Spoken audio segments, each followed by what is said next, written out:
In cultural historical theory, mediation is not just a result, is not just a description of the fact of the empirical fact of mediation.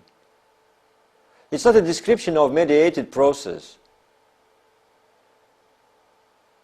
Mediation is the theoretical concept which has deep meaning, much deeper than just a description of the certain empirical fact of mediation. The first point is the point of two streams of development. The concept of development of higher mental functions encompass two groups of phenomena that seem at first glance to be completely unrelated, but in fact represent two basic branches, two streams of development of higher mental function, how Vygotsky describes it. Look here, there are no describing facts, they are explaining the deep ways of development. The first stream of development is the process of mastering of external materials of cultural development and thinking, like language, writing, arithmetic, drawing, science, symbols, artifacts, and so on and so forth. And the second stream of development is the process of development of special higher mental functions, not delimited and not determined by any degree of precision in a traditional psychology. It's easy to see that the idea of mediation is connected to the first stream of development, the stream of mastering of external materials of cultural development. And you see again, for Vygotsky, mediation was the theoretical concept which is related to the process of development. Development as mastering of external materials and tools. The place of this concept within the theory is that this concept describes the first stream of development, the stream of mastering of external tools.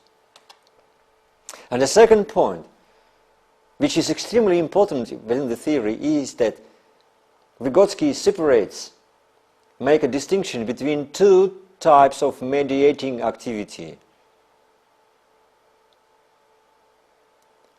The first is use of tools, and the second is use of science. And what is important here is that use of tools and use of science are not types of mediated activity. Use of tools and use of science are types of mediating activity.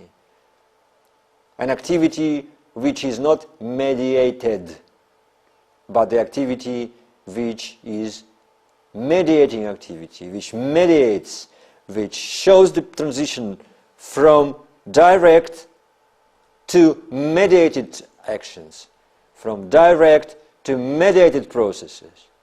So, mediating activity is a concept which explains the process of development, the transition from elementary, direct subject-object relations to higher mental functions, to mediated activity.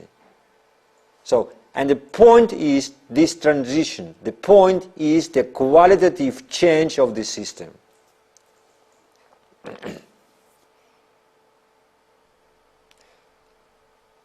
And here is the comments of Vygotsky about these two types of activity.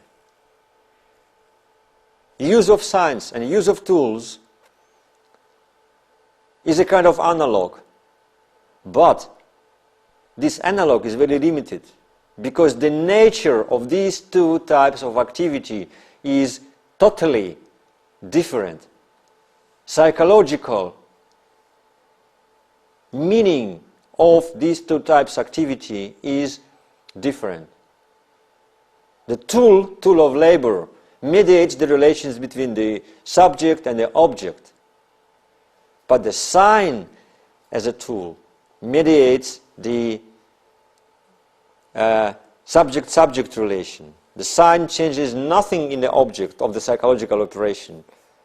It is a mean of psychological action on behavior, one's own or another's. A means of internal activity directed toward mastering man himself. These activities are so different that even the nature of the devices used cannot be one and the same in both cases. So, what is important here is that the analog between sign and tool of labor is very limited. And we have to keep this in mind all the time when we are comparing sign and a tool, when we understand sign as a kind of mental tool. Mediation in this respect shows the process of transition from direct to mediated action. And this is important. This is the main, this is the core, this is the basic principle.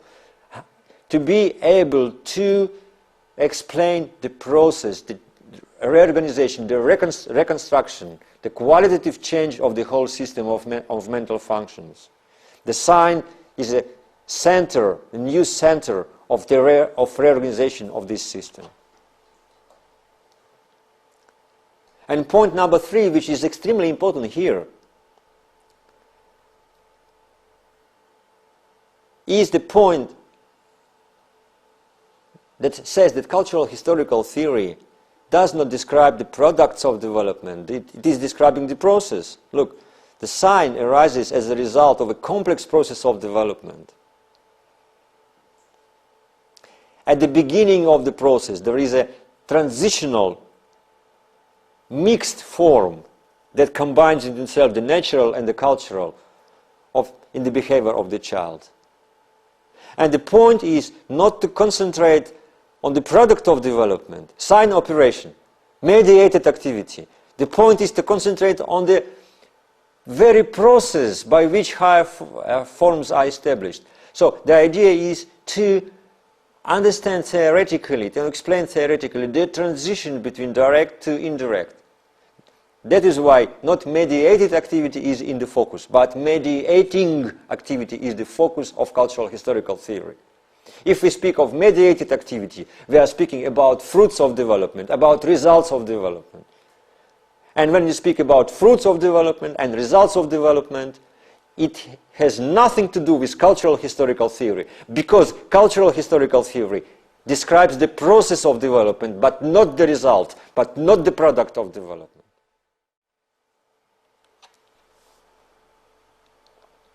The sign as a tool reorganizes the whole structure of psychological functions.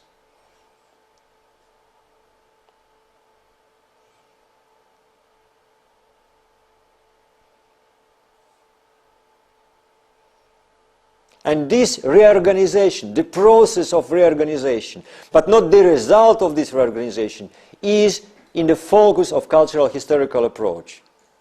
If you want to do your research according to cultural historical approach, you should concentrate your research strategy, your experimental strategy on the process of reorganization, but not on the results of this reorganization. This is very strong requirement, and this is the place, and this is the real meaning of idea of sign and sign mediation inside the cultural historical theory. Mediation is not just a fact, it's not just an empirical situation. Mediation is one of the concepts and the principles which helps us to restore, to reconstruct theoretically and experimentally the whole process of development. And this is the place of sign and sign mediation concept within the theory. Result of development is a very important aspect of the process of development. Our description of the process will be incomplete or incomplete without the description of the result or understanding of the result. And for this, there is a special concept which completely devoted to the results of development. And this concept in cultural historical theory is the concept of neo-formations or new formations. Very often we understand new formations and neo-formations as really something new which appears in child's mind as a result of the process of changes. Very often we understand this as a kind of new function which appears at certain age. At the beginning, Vygotsky himself understood new formations as really new higher mental functions which appear in certain age of child development. But finally, he went to the conclusion that new formations are not new functions. New formations are new types of construction of the personality and activity. You see, when we speak about new formations, we should understand that new formations as a result of development, a new formation is not a new function in the list of functions, but new type of organization of the whole system. We cannot say that we have new formation if we have no reorganization of the whole system. When we are doing our experiment, trying to create a new function in the child, if this new function just appears, it doesn't mean that we have a new formation. We should make our experiment so that this new function will reorganize the whole system, and the new type of organization of the whole system of human being, of functions and personality and activities, we can define as a neo-formation, as a new formation. I would like to draw your attention to this point, which is very, very important. And this deep concept of neo-formation really reflects important aspect of the whole developmental process, which is called the results of development. And now you see that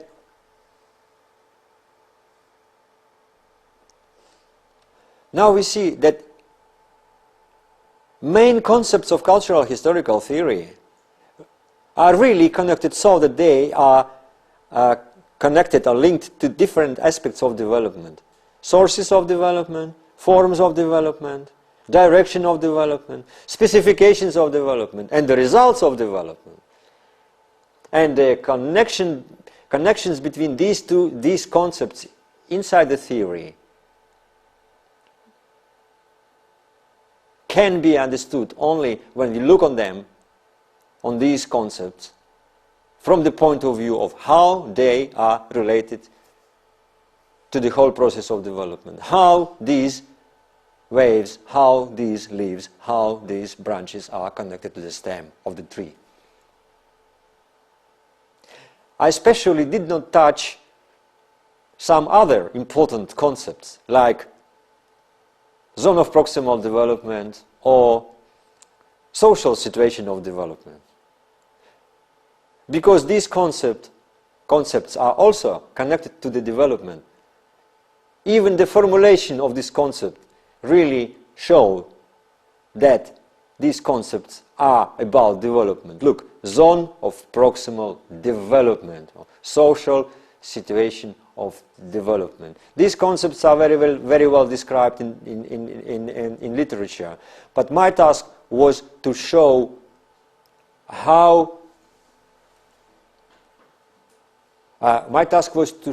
that all concepts of cultural historical theory are connected to development, are linked to the different aspects of developmental process. And that was my main target. But this is not my only main target for today. As I said to you before,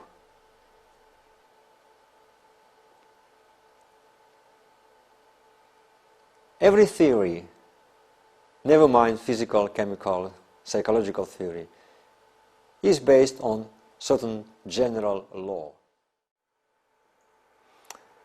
And cultural historical theory has such general law which describes the process of cultural development of higher mental functions. And now we are coming to this point, and I'm going to tell you a little bit about general genetic law of cultural development, how it is formulated and how it works in the cultural historical theory.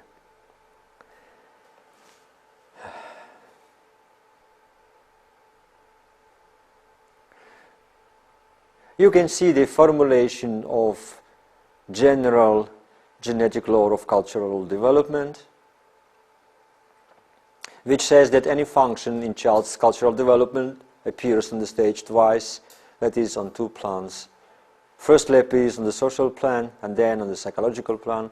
Firstly it appears among people as an interpsychological category, then within the child as an interpsychological category.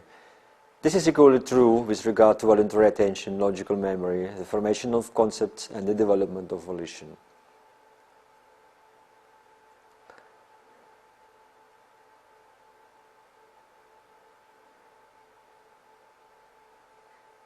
I think it will be not great overestimation if I say that if we understand the general genetic law, we understand the whole theory. If we do not understand the meaning of general law, we do not understand then the whole theory. If we have wrong understanding of the law, we have wrong understanding of the theory.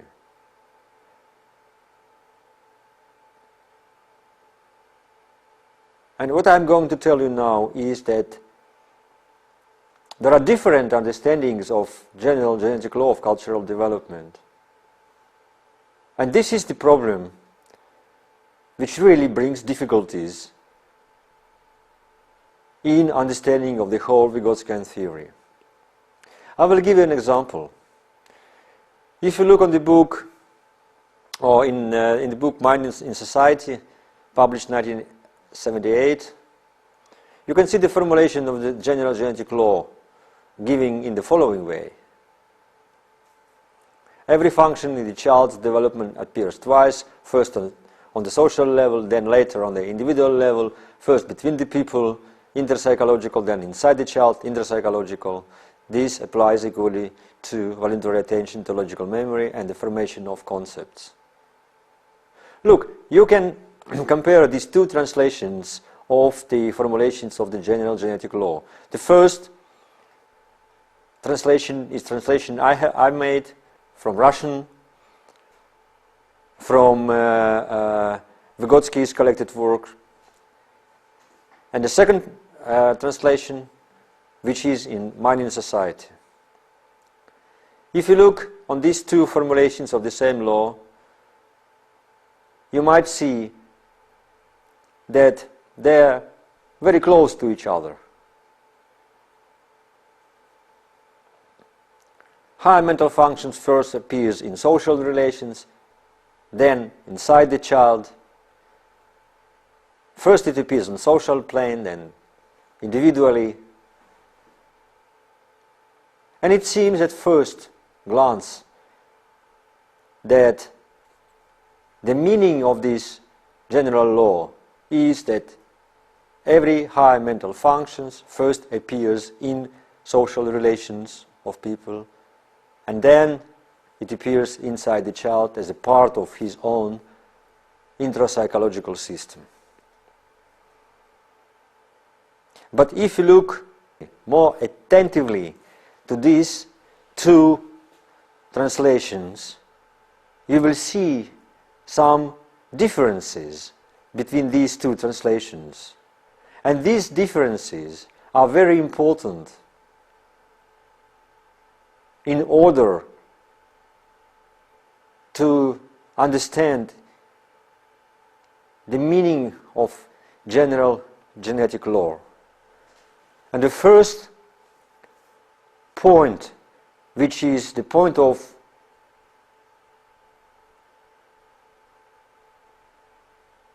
extreme importance, so extremely important point here is that first, according to Vygotsky, the function, higher mental function, does not and cannot appear in the social relations.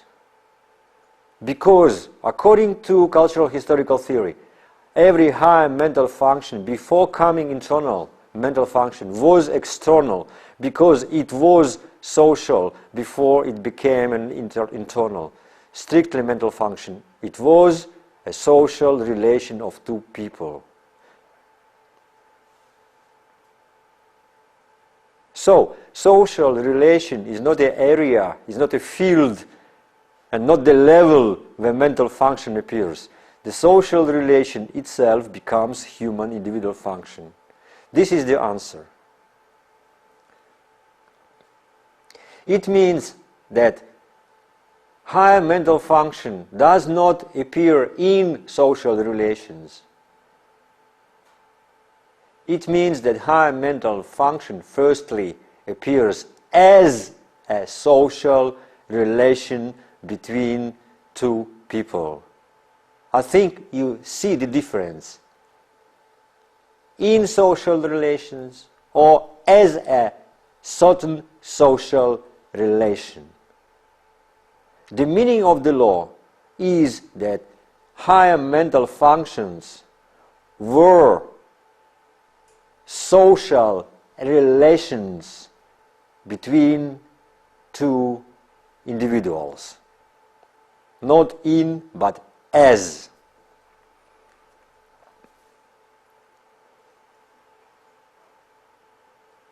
And the next question comes.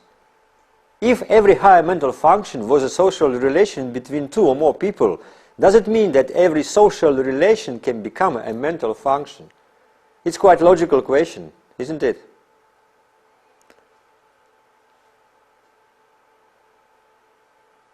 Not every social relation we have in our life, in everyday life, will be our higher mental function. Every day we have a lot of social relations with friends, with our family, saying hello, goodbye, saying how are you to our friends, to our neighbors, and so on and so forth. Of course, not every social relation will be sooner or later a higher mental function. So it definitely should be a special kind of social relation which will be, or which might appear second time inside the human being, inside our personality as a higher mental function. But what kind of social relation it is? If you look again to these translations, you see that the difference is that Vygotsky, in his formulation, says quite clearly that firstly it appears among people as an inter-psychological category, and then within the child as intra-psychological category. The word category is quite important here. But if you look on the second translation, there is no word category at all. This important word is skipped from the translation. And for those who deal only with this translation will never find these words. But this word is very important because the special type of social relation which is called category, and category is the dramatical collision between two people.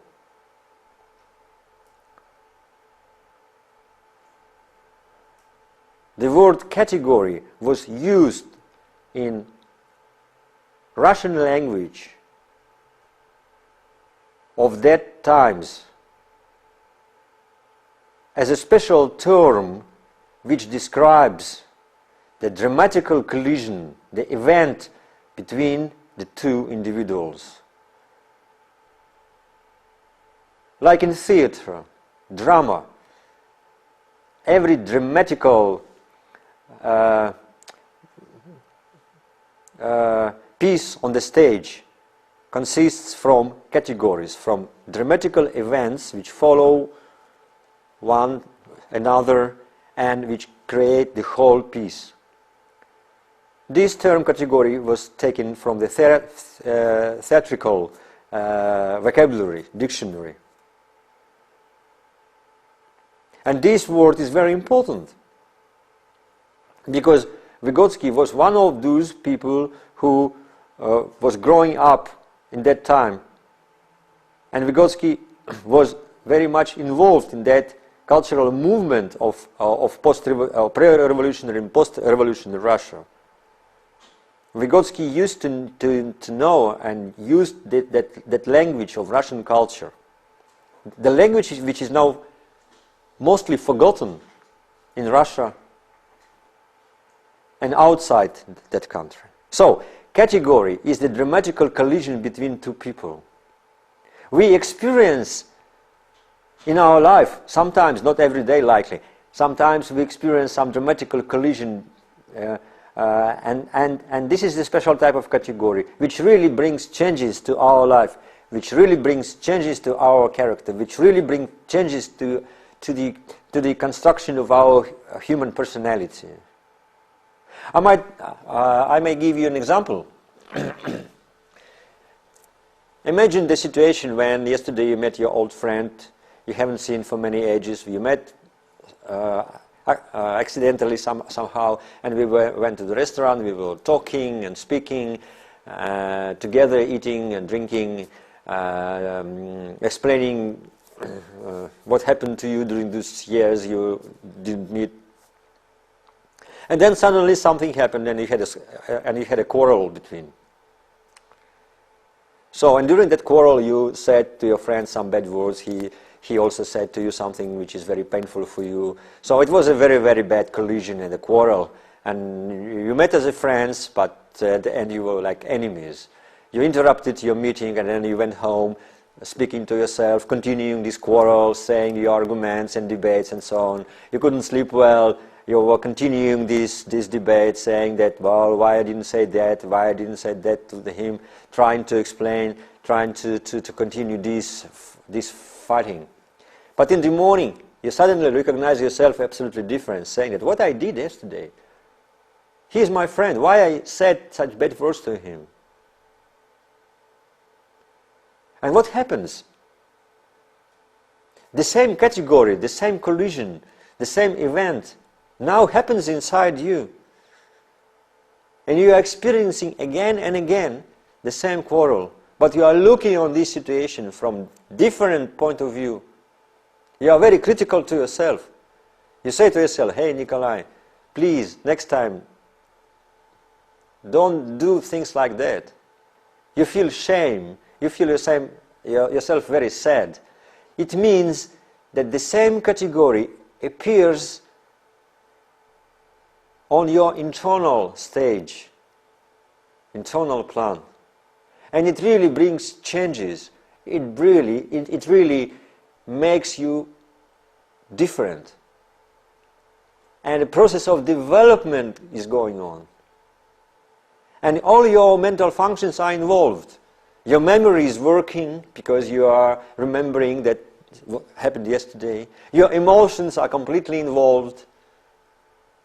Your thinking is working at the moment. You think, you are analyzing what you have been done. Your will is also in the process. You say to yourself, hey, never again do things like that. You don't do like this.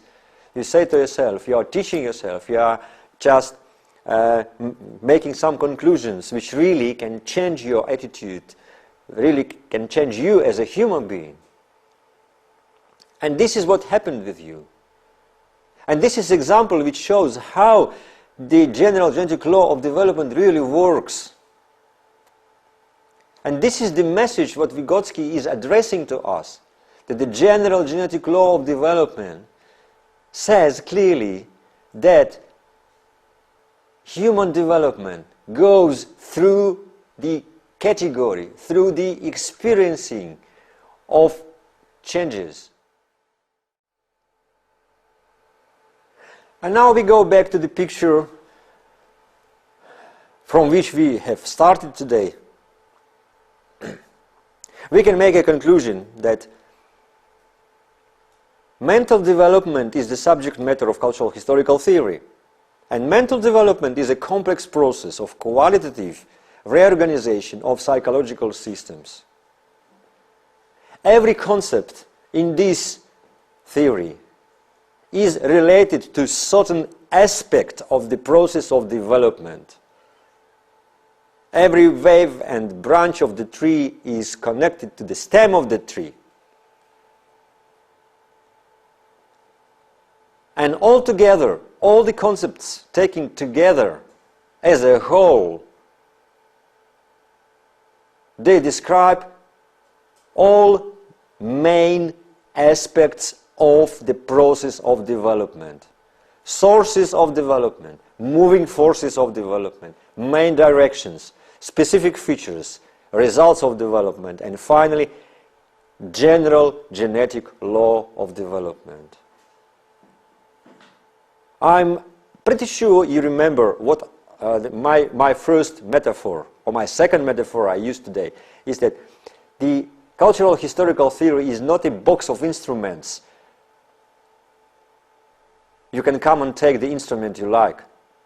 It's very, very well created system of is a equipment which consists from certain elements, components, parts, which cannot work being isolated from the whole system.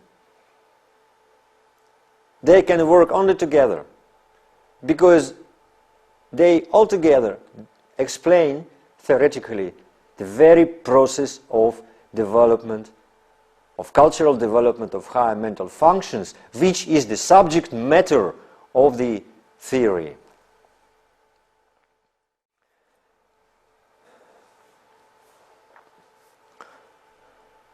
And what I wanted to tell you, describing main concept of the cultural historical theory, I just wanted you to see how those concepts are connected to the whole process of development. That was my target, that was my task.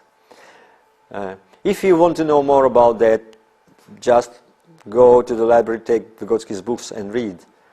But please don't forget the main principle. And the main principle is that if you want to understand the real content of the concept, of every concept in the theory, you should find the answer to the question, how this concept, how this principle explains the process of development, to which aspect of the process of development is this concept related to.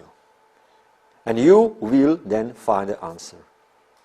And this is the principle of understanding.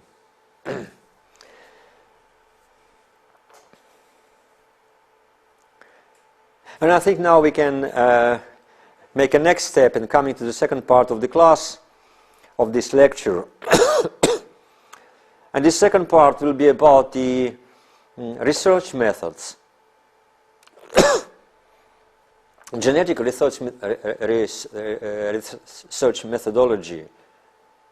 In other words, I'm going to tell you what does it mean to do experimental study according to cultural historical theory framework. There are a lot of experimental studies, experimental programs and projects all over the world which are done in cultural historical theory paradigm. But what is interesting? The most interesting point is that still we do not have any clear requirements of how to organize and conduct and analyze the experiments which are done within the cultural historical theory. It looks very strange, but in every scientific discipline, every theory creates a system of very strong requirements of how to organize, how to arrange, how to conduct, and how to analyze the experiment. If experiment is created not according to the requirements, the results of experiments cannot and should not be taken into account as serious results.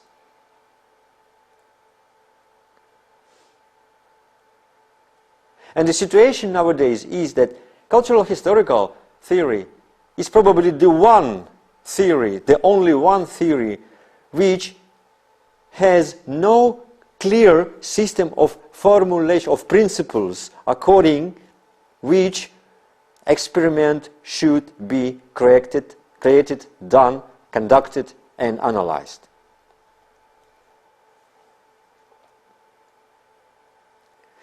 And it means that we have no clear criteria whether our experiment is real Vygotskyan experiment or our experiment is just an ordinary classical experiment just dressed in Vygotsky's terminology, words and clothes. Because there is no single criteria which really can show the difference between classical experiment in developmental psychology and Vygotskyan experiment. And I would like to devote the rest of my time giving you a list of such a requirement, and then this list might help you to detect on what degree the experiments we are doing are really Vygotskyan experiments.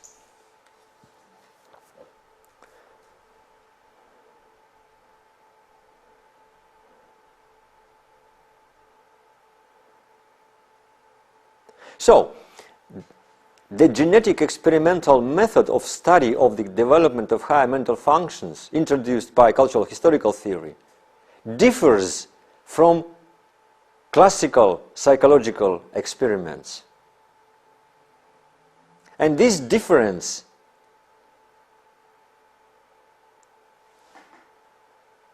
is not just difference. This difference is the result of the theoretical background, because cultural historical theory is a new type of theory which is created to explain the process of development, and it means that experiment should be different. The experiment which just detects the changes in the course of development is not suitable for this kind of approach. Cultural historical theory introduces absolutely different approach to the process of development, and it means that the experiment should be also different. Vygotsky called this experiment genetical experiment. The method we use may be called experimental genetical method in the sense that it artificially elicits and creates a genetic process of mental development. Look, now we see the first difference between classical experiments and Vygotskyan experiments. The classical experiments is based on the observation of the process. Vygotsky experiments is an artificially created process of mental development. We create the process of development in our experiment from the very beginning up to the very end.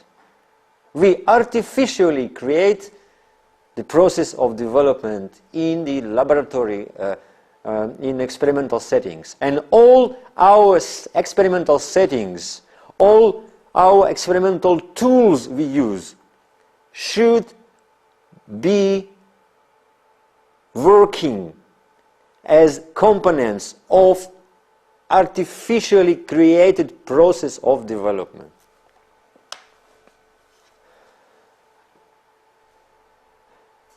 And the first requirement, the first principle of organization of experimental study, of concrete experimental study, I can call the principle of buds of development.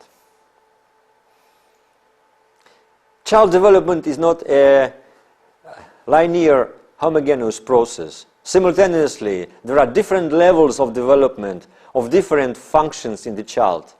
At each age, there are functions which are already developed, and there are functions that are in a process of development, of maturation.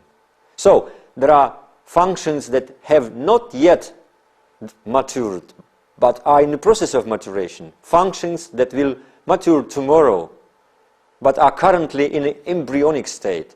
These functions could be termed the buds of flowers of development, rather than the fruits of development. If we begin our experiment, of course, the first requirement is that we have to detect the functions which are not yet developed, which are in the embryonic stage. Because if the task of our experiment is to create the process of development, it makes no sense to take the functions which are already developed. We have to detect the functions who are in the beginning of their developmental process. So, the principle of buds of development means that at the beginning, the experimental study should be detecting, or should detect, the function or functions which are in the bud, embryonic stages, and not already developed.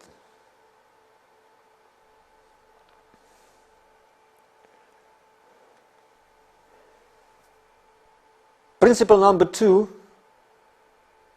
comes from the general genetic law of development. I call it the principle of category, the principle of collision or dramatic event. The principle of category means that every higher mental function was a social relation, was a category, a dramatical collision and event between the people. And it means that in the beginning of our experimental study, we should somehow, I don't know how, but it is absolutely necessary to create a situation with the child. The situation in which the child will experience the situation as a dramatical collision, as a dramatical event, as a category. Because every higher mental function appears first as a category. If it does not appear in your experimental study as a category, your experimental study will be ended with the higher mental function. Because the law says that every higher mental function should appear twice, first as a category and then inside the kid. So you should arrange your experiment in such a way that it should start from the dramatical collision or dramatical event between the child and the other child, between the child and a piece of art, between the child and the story and the plot, or something like that.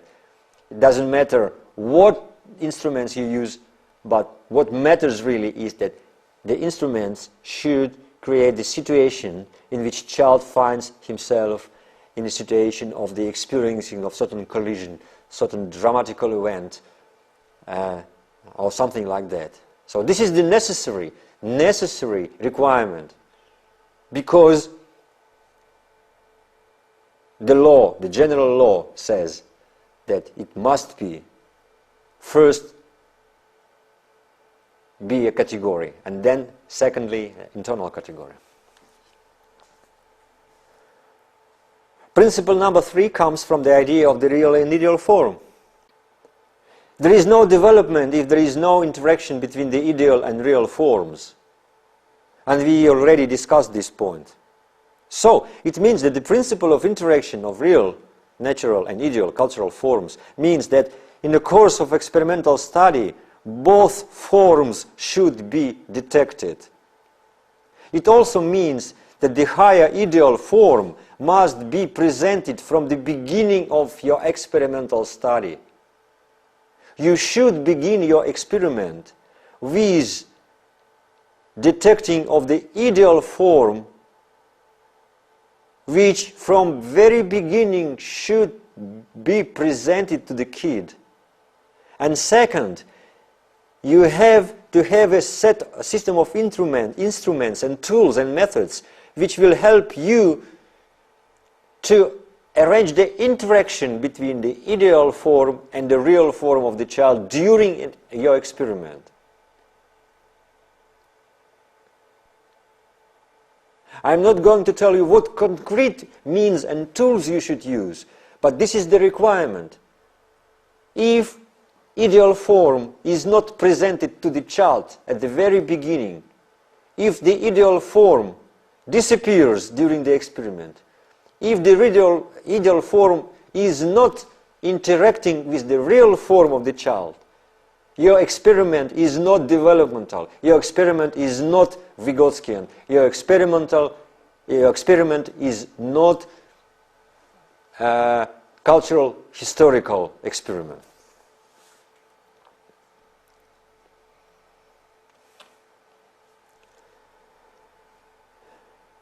Principle number 4 is the principle of developmental tools. The principle of developmental tools means that during the experiment, cultural tools should not be given to the child directly. They have to be discovered or found, created by the child in cooperation with an adult or a more competent peer. The experimenter should have a system, a set of tools that the child is able to find and master in the course of experimental study. This principle comes from the idea of mediation, because you remember, Vygotsky says that one of the streams of development is mastering of external tools.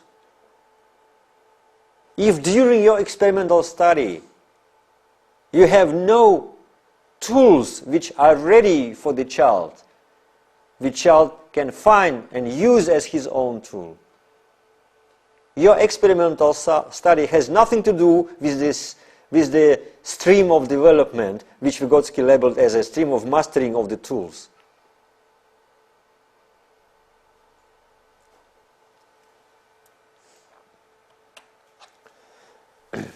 And the last principle and the last requirement for the experiment is the requirement of sustainable qualitative changes as an outcome of the experiment.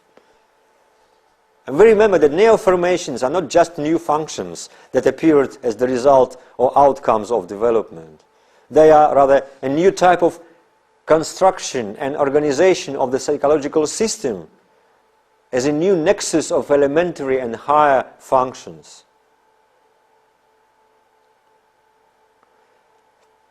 The principle of sustainable qualitative changes means that the results of the experimental study, the results of the concrete experimental study must be not simply statistically valid changes.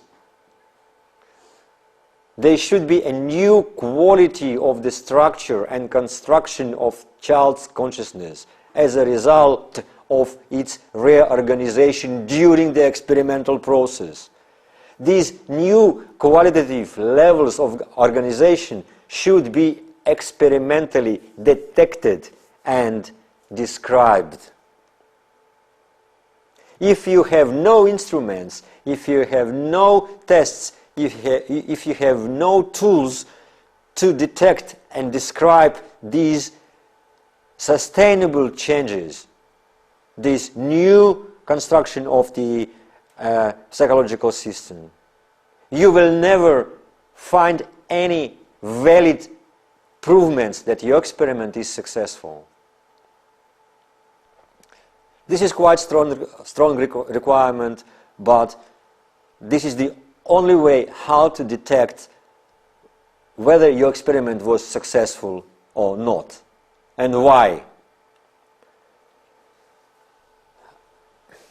Of course, I made a description of main requirements of the experiment very quickly. Every requirement, every principle of these 5 needs more comments.